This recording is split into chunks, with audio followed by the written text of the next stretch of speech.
I was diagnosed a little bit later because living in a state where there wasn't a lot of information about this. And as a female, you often can be looked over, even though there's a lot of signs. Looking back, a lot of teachers are like, she's getting in trouble for talking all the time. She never stops talking and she won't sit still. She's biting everyone, all kinds of issues there. But the kind of, okay, was I spending all this time in the library to get to the same point that other people were getting because I'm having to reread the same lines over and over and over again, to the point of where I'm like forgetting everything and that I'm losing, my purse every single place that I go. Everyone tells me that I'm interrupting and that I am not letting other people finish their thoughts because I'm finishing their sentences for them. There was a lot of things to learn and understand and find like, okay, how can I adapt this and how can I use how my mind works and have it serve me for what I need it to without causing me so many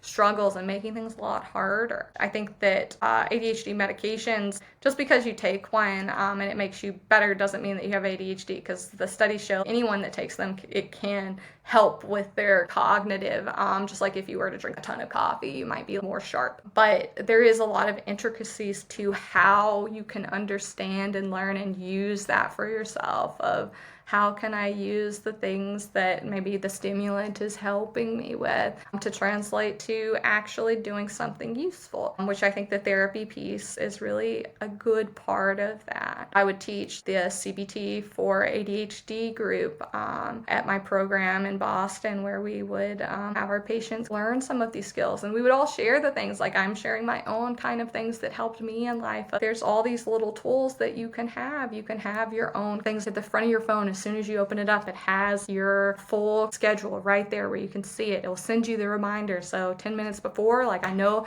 if I don't click that it's reminding me, because otherwise I'm going to get distracted. There are things you can learn and be able to use your brain, because your brain is a unique and fun and beautiful brain. We don't want to numb that. We don't want to take away someone's sparkle by throwing a ton of medications at someone to numb them up. We want to find that balance. Is this medication something that could be helpful, and how we can use the different coping skills to serve them.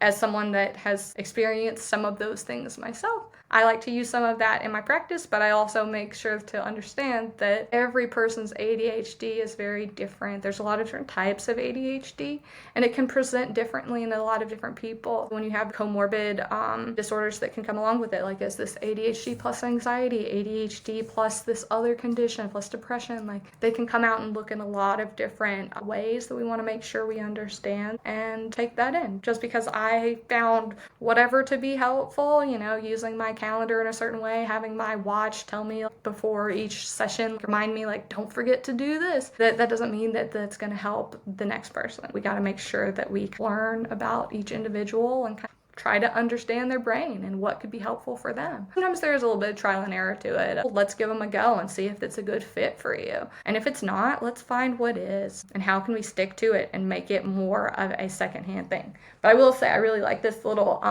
Pomodoro clock. That's really helpful for me, so I don't lose track of time. I can be like, okay, let's do a 20-minute set where I'm gonna actually write all those notes for all those patients that I've seen this week. I really need to do it, but if I don't have a timer that's saying you only have to do this for 20 minutes, then you can go take a break and run around and do whatever you want for 5 minutes.